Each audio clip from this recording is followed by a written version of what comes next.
Et si on n'avait encore rien vu, et si dans les prochaines semaines, dans les prochains mois, on pourrait avoir la poursuite du marché haussier sur le marché des crypto-monnaies. Mais avant de commencer à investir, le plus important, c'est de suivre son propre plan. Et personnellement, mon plan n'a pas bougé depuis 2022 et je te l'avais partagé en novembre 2023 sur mon compte Instagram. Et je te propose de repasser cette vidéo d'1 minute pour qu'on puisse en reparler juste après. Timing parfait, je t'ai fait un autre TikTok à ce sujet-là, mais fin 2024, début 2025, on pourrait connaître un prochain marché haussier. Pourquoi? Puisqu'on a 5 grosses tendances. Déjà au niveau de l'expérience utilisateur avec une nouvelle innovation qui est l'account abstraction, un narratif qui est en ce moment sur les cryptos qui sont les RWA, une économie qui serait potentiellement du bon côté avec nous avec une baisse des taux d'intérêt, ce qui permettrait d'accroître la liquidité sur les marchés actions et sur les cryptos, les institutionnels qui pourraient se repositionner grâce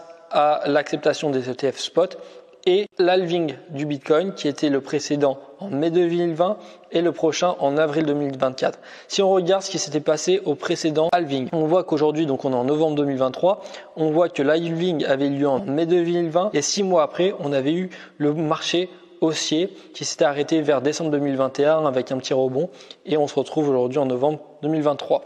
Donc si on suit la même chose, potentiellement en novembre 2023, ça serait intéressant de commencer à réinvestir dans les cryptos.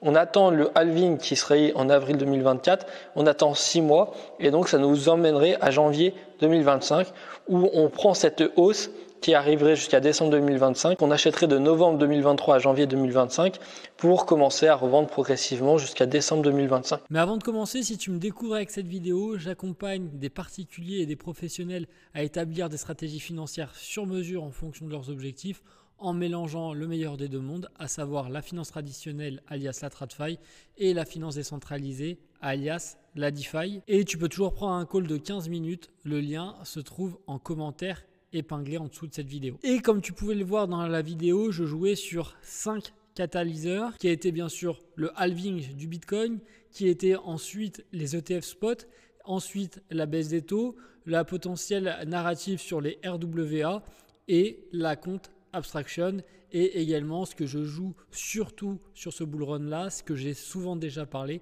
c'est le spread des taux et ne t'en fais pas, on en reparle dans cette vidéo et reste bien jusqu'à la fin de cette vidéo puisque je vais te partager à la fin le projet qui est pour moi un des plus prometteurs si on est de nouveau potentiellement en marché haussier. Dans mon plan, dans cette vidéo que je t'ai partagée sur Instagram, je te parlais potentiellement qu'on aurait un pic vers novembre-décembre. Pourquoi? Puisque si tu regardes, on a bien eu notre halving en avril 2024 et là tu vois qu'on en est ça fait donc quasiment un an maintenant qu'on a eu notre halving et si on regarde par rapport à 2020, on aurait eu notre premier top par rapport au halving de 2020 et on voit que si on avait un double top un peu comme on avait eu sur le halving de 2020, ça nous amènerait à octobre, novembre de cette année. Si on regarde par rapport au halving de 2017, tu vois que ça nous amènerait également quasiment jusqu'à la fin de l'année et donc c'est pour ça que moi je jouais potentiellement la fin de l'année. On a également un deuxième chart qui montre un peu le même phénomène. On peut voir qu'on a eu ce premier fameux top sur Bitcoin en 2021 après 356 jours et tu vois qu'on a eu quasiment le deuxième top 550 jours après et on a exactement quasiment la même chose sur le cycle de 2017 et donc peut-être que d'ici la fin de l'année on pourrait se retrouver environ dans cette zone là. Donc ça c'était pour la première partie qui était sur le halving du Bitcoin, mais il y avait une chose que je n'avais pas forcément bien anticipé quand j'avais fait ma vidéo en 2023. Les 3 paramètres, c'était, je te parlais des ETF du Bitcoin, mais je ne pensais pas qu'ils allaient avoir un autant grand succès dès leur première année et également ce que je n'avais pas forcément anticipé à cette époque-là, c'est que Michael Saylor allait investir des milliards pour pouvoir acheter du Bitcoin et à cette époque, je ne pensais pas non plus que Trump allait être autant pro-crypto et dans ma vidéo je te parlais qu'on pouvait DCA potentiellement jusqu'à la fin de l'année 2025 et là quand on a eu cette correction sur tout le premier trimestre 2025 bien sûr moi j'aurais continué à DCA pendant notamment cette période jusqu'à avril. Et ce qui est très intéressant de regarder de nouveau sur les inflows des ETF Bitcoin, donc sur les fameuses entrées d'argent sur les ETF spot, on peut voir que quasiment depuis la mi-avril 2025, on a de nouveau des forts inflows positifs en termes de nombre de Bitcoin. Pourquoi ? Puisque depuis l'halving qui a eu lieu en avril 2024, on produit aujourd'hui environ 450 Bitcoin par jour, et tu vois que sur certains jours, on va avoir 4500 de nouveaux Bitcoin qui sont entrés dans les ETF, d'autres jours 10 000, d'autres jours 9 000. Donc là, par exemple, tu vois, 10 000, c'est quasiment un mois de production qui est rentré dans les ETF. Et maintenant, si on regarde en dollars, on est sur des jours entre 300 millions et 900 millions. Et si on regarde de nouveau les ETF, on peut voir que depuis justement mi-décembre, on était plutôt sur quelque chose de flat jusqu'à fin janvier, début février. Et on voit plutôt qu'on a eu un recul au niveau des collectes et même cette fois-ci des outflows, donc des sorties d'argent à partir de février 2025 jusqu'à potentiellement mi-avril 2025, puisqu'on voit potentiellement c'est en train de repartir fort dans les ETF. Et dans une vidéo sur Ethereum, je t'avais parlé potentiellement d'un choc de liquidité, et du coup on pourrait de nouveau avoir un choc de liquidité potentiellement sur Bitcoin, puisque comme je te le disais, on a environ 450 Bitcoin qui sont créés par jour, et si tous les jours on a environ 3000, 4000, 5000 Bitcoin de nouveau qui rentrent dans les ETF, ça pourrait avoir un choc de liquidité dans les prochaines semaines, prochains mois, qui pourrait être conséquent. En plus de ça, si Michael Saylor continue à accumuler, à investir dans le Bitcoin, on pourrait avoir quelque chose d'assez explosif qui pourrait potentiellement driver après sur les autres cryptos, même si on voit qu'il y a une décorrélation qui est en train de se faire entre Bitcoin et les autres crypto-monnaies. J'en profite pour te faire un état des lieux par rapport à la vidéo que je t'avais fait sur Ethereum, et cette vidéo qui datait de début janvier 2025. Dans cette vidéo, je t'avais donné 5 points qui me faisaient penser qu'on pourrait avoir une appréciation de son prix dans les prochaines semaines, dans les prochains mois. Et le premier point, c'était le fameux peut-être choc de liquidité d'un point de vue monétaire, puisque à l'époque, je te disais qu'on créait environ 2593 Ethers par jour. Là, tu vois qu'on a un peu augmenté puisqu'on est passé à 2602. Mais la chose que je n'avais pas anticipé, c'est que le burn d'Ether allait être beaucoup moins conséquent, puisqu'à l'époque, on était sur un excédent positif d'environ 800 Ethers par jour, alors qu'aujourd'hui, on est maintenant quasiment à plus de 2450 Ethers par jour, donc 3 fois plus.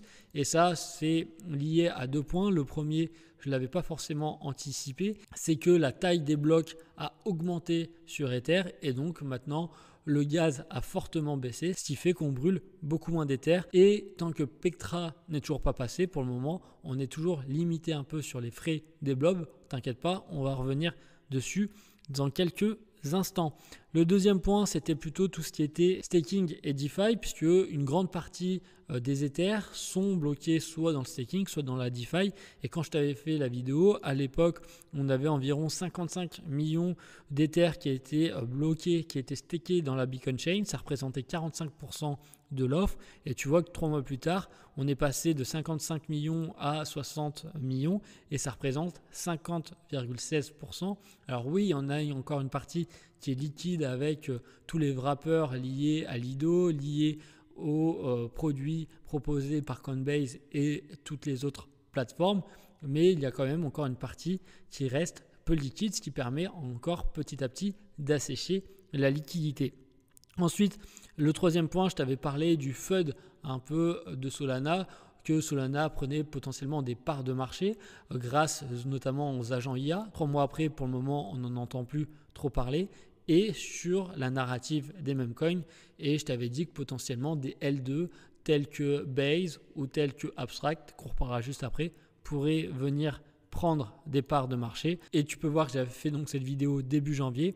On avait eu un beau retracement quand même jusqu'à mi-février, et depuis, Sol a bien plus reperformé que ETH. Et donc à voir si dans les prochains mois je me suis trompé, ou au contraire on aura pour moi un dégonflement de la bulle autour de Solana. L'autre point que je t'avais mentionné, c'était les fameux frais de transaction, à savoir les block fees et la DeFi sur donc Ethereum, et je t'avais parlé notamment de 4 L2, je t'avais parlé de Ink, ZK Sync, Abstract et potentiellement la Deutsche Bank qui pourrait lancer également son propre L2.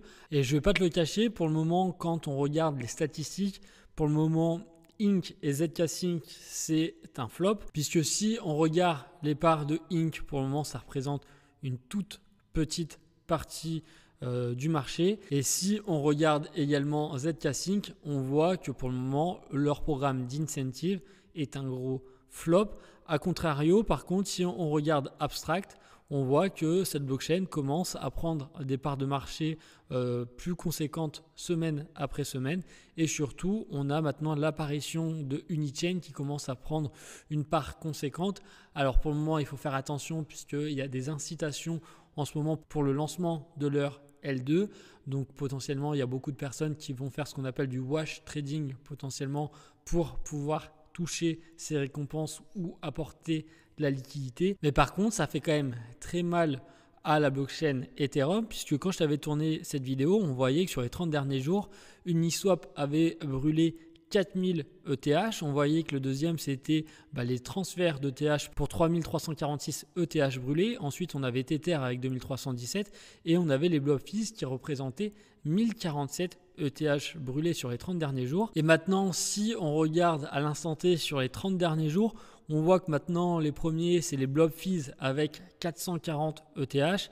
ETH transfert arrive en deuxième avec 341 ETH. Donc on est bien loin des 3346. Tu vois que le troisième, c'est Tether avec 289 ETH brûlés, alors qu'il y a 3 mois, on était à plus de 2300 ETH brûlés. Et par exemple, dans cette liste-là, maintenant, on ne retrouve plus par exemple Uniswap à cause notamment de leur Layer 2. Et pourquoi on a des frais qui ont été largement baissés, c'est que déjà l'activité sur la blockchain a été un peu moins importante, mais c'est surtout qu'on a augmenté la taille des blocs. Et donc, dans un bloc, maintenant, on peut passer beaucoup plus de transactions. Et donc, maintenant, il faut qu'absolument Ethereum arrive à avoir plus de demandes sur sa Layer 1 pour pouvoir continuer à brûler un peu d'ETH. Également, c'était un graphique que je t'avais partagé dans ma vidéo sur Ethereum. Tu vois que depuis novembre, on avait les blobs qui représentaient quand même un coût. Là, on voit que c'est en dollars. Donc, c'est peut-être aussi la raison. Aujourd'hui, comme par rapport à janvier, décembre, le prix de l'Ether a quasiment été divisé par 2. Et c'est peut-être pour ça aussi qu'on voit que le montant en dollars également est un peu plus faible. Mais je pense, avec la prochaine mise à jour qu'on va voir également dans cette vidéo Pectra, on pourra dans les prochains mois regarder de nouveau si les blob fees continuent à brûler un peu plus d'Ether. Et le dernier point que je t'avais parlé dans ma vidéo, c'était les potentiels inflows positifs d'ETH. Et tu vois, potentiellement depuis une semaine, on aurait également comme Bitcoin des inflows, donc des entrées de capitaux positifs dans les ETF Ethereum. Et si on regarde, tu vois, depuis février 2025, on avait beaucoup d'outflows négatifs sur Ethereum et potentiellement on pourrait de nouveau être sur des inflows positifs sur Ethereum dans les prochaines semaines, prochains mois. Et on voit que par exemple la journée du 24 avril, ça a été une des journées où on a eu le plus d'inflows positifs depuis le lancement de l'ETF. Et encore une fois, quand on rentre 58 000 ETH en une journée, ça correspond quasiment à plus de 20 jours d'excédent journalier d'ETH. Donc potentiellement, on va voir dans les prochaines semaines, prochains mois, si ça continue à se matérialiser, mais ça peut être quelque chose d'intéressant. Et en plus de ça, on aura potentiellement les ETF, ETH en staking qui devraient arriver, ce qui permettrait de potentiellement commencer à rajouter de la demande sur ETH. Également, je t'avais fait il y a un mois une vidéo qui t'expliquait un petit peu comment la finance traditionnelle allait pouvoir absorber le marché des cryptos. Et un jour après que je t'ai tourné cette vidéo, on avait eu une super news comme quoi, ça y est, les banques traditionnelles, la finance traditionnelle commençaient à incorporer les crypto-monnaies puisque BlackRock lançait son ETF Bitcoin européen. Et donc, je pense que très prochainement, on aura les ETF qui seront, en plus d'être dans le PER, éligible au PEA. Je t'avais déjà fait encore une fois toute une vidéo qui t'explique les avantages des différentes enveloppes fiscales françaises pour détenir de la crypto il y a un mois. Et la deuxième nouvelle, c'était que Boursorama commence à distribuer des ETP crypto et donc avec ta banque traditionnelle française, des particuliers peuvent commencer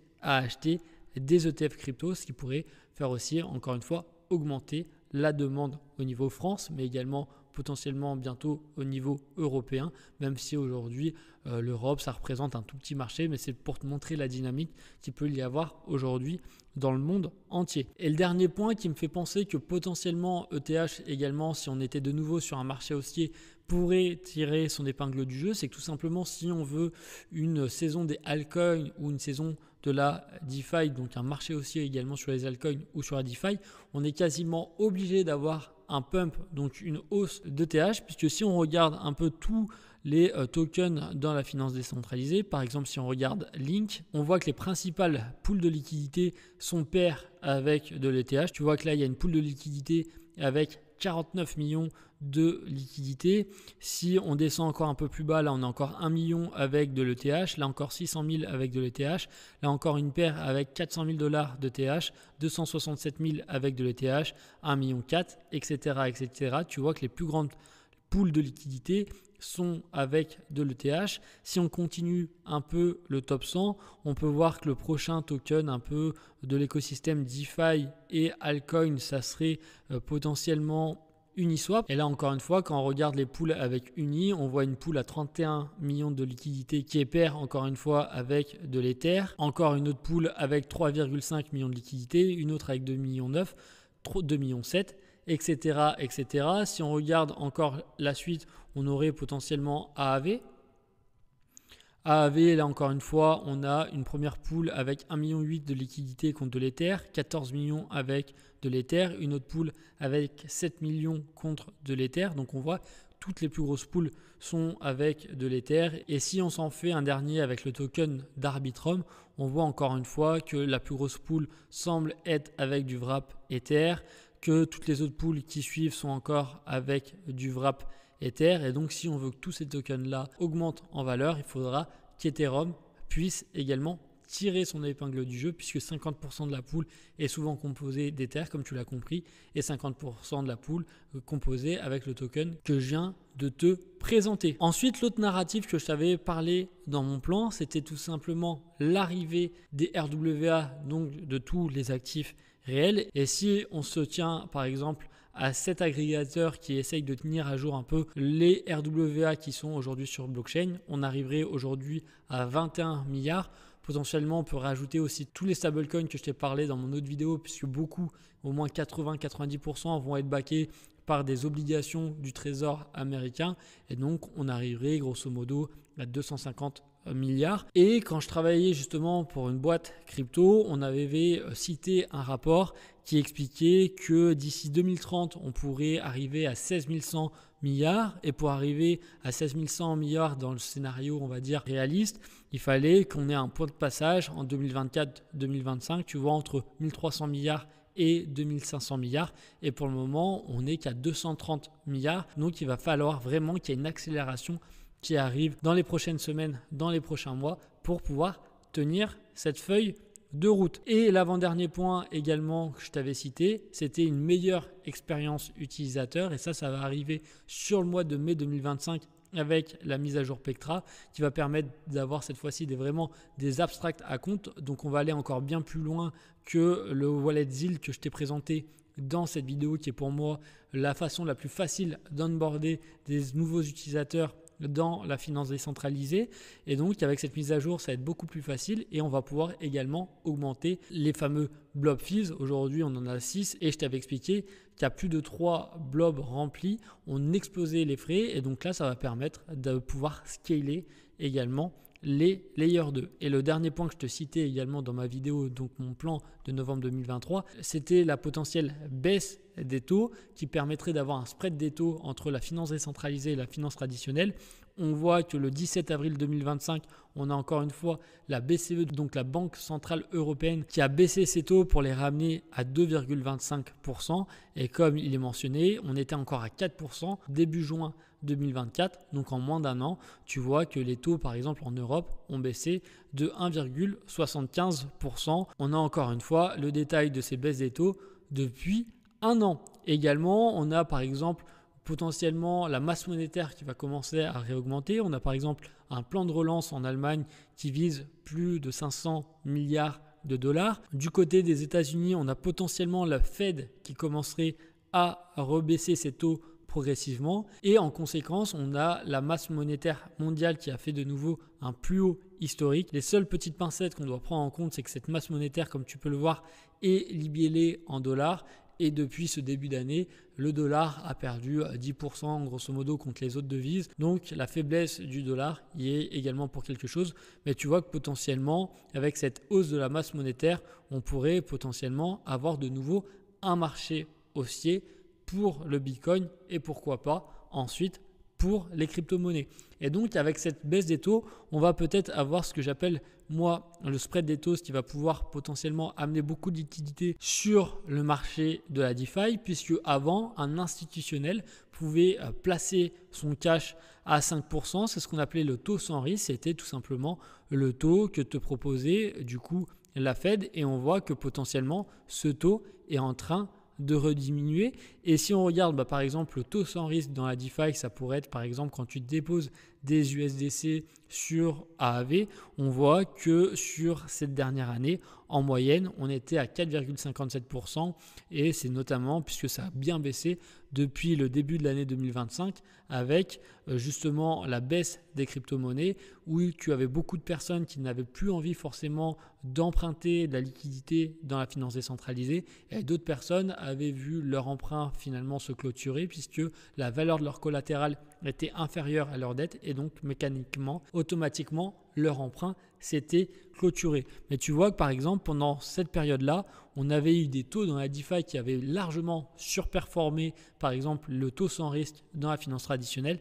Et c'est vraiment ce play-là que je vais jouer moi sur la fin d'année. Pourquoi ? Puisque quand un institutionnel, par exemple, peut déposer son cash à un taux sans risque de 5% et par exemple dans la DeFi tu vas être à 6,7%, les institutionnels ne vont pas prendre ce risque pour gagner grosso modo 1,7% en plus. Mais par contre, comme on l'a vu, si la masse monétaire commence à réaugmenter, ce qui pourrait potentiellement favoriser les actifs à risque et potentiellement également le Bitcoin pourrait prendre en valeur. Les autres crypto-monnaies pourraient également potentiellement prendre en valeur, ce qui va ramener de l'euphorie un peu sur le marché. Donc des personnes vont vouloir redéposer leur crypto en collatéral pour réemprunter, pour racheter par exemple d'autres cryptos, ce qui va faire réaugmenter les taux dans la DeFi et dans le même temps, on a vu une potentielle baisse des taux dans la finance traditionnelle et donc peut-être que dans les prochains mois, on va avoir un taux sans risque dans la finance traditionnelle qui va être à 3%.